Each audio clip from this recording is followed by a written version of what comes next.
ārkārtīgi produktīvs rakurs, vai kā mēs to saukt, varbūt diskurss, nezinu. Tagad ir terminoloģija modernais, to neatrodas.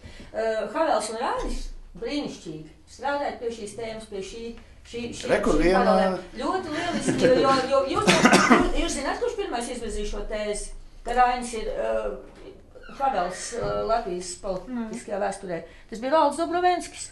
Es parakstos pilnīgi zem šīs tēzes. Un ļoti skaisti, jo tur ir kur rakt. Es domāju, ka ja par to strādāt. Tiešām pajautāt Kaktīgu, un viņš te kaimiņš arī šajā ēkai. Vai vispār ir, kas pēc statistikas, kur mēs Baltijā esam kaut kur labāk vai Igauniem vai Lietuviešiem vispār, ir kaut kāda kultūras. Jo tomēr ir tas dzinuls, ka gribās salīdzināt latviešus ar Igauniem vai kur mēs esam vispār labāk, jo šobrīd tāds iespējas ir, ka mēs esam visur tikai kaut kur apakšā. Visā sfērā. Visādi statistisko rādītāju tik daudz, jā. Nē, protams, tad tos galvos var atrast, jā.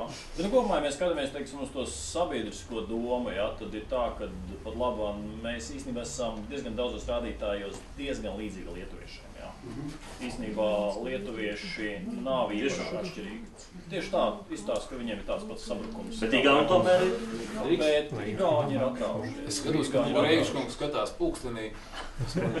Kuram ir jāskrien tik ļoti? Jā, nē, bet vēlreiz, ja mēs vēl otrs jautājums, ātrais jautājums, ja mēs tagad vēlreiz iesacījot nākošo gadu, kas ir tās formas, kādā veidā to Raini var atvilkt atpakaļ?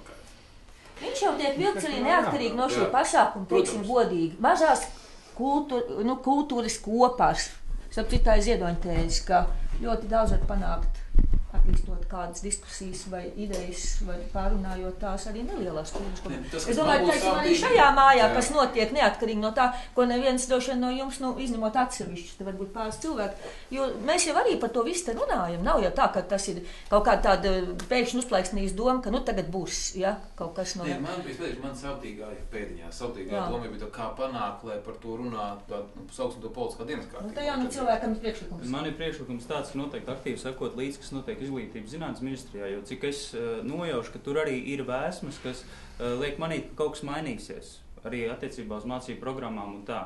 Jo viens ir tas, ka, teiksim, kritizēt cilvēks, kur varbūt šodien nav lasījuši Raini tik daudz, bet es varu godīgi pateikt, ka vismaz man izglītības sistēma nebija atbilstoša tam, kas spētu man ieinteresēt, gan vecuma atbilstību attiecīgiem autoriem un tā tālāk, un izglītības sistēmas, kā viņi funkcionē kopumā.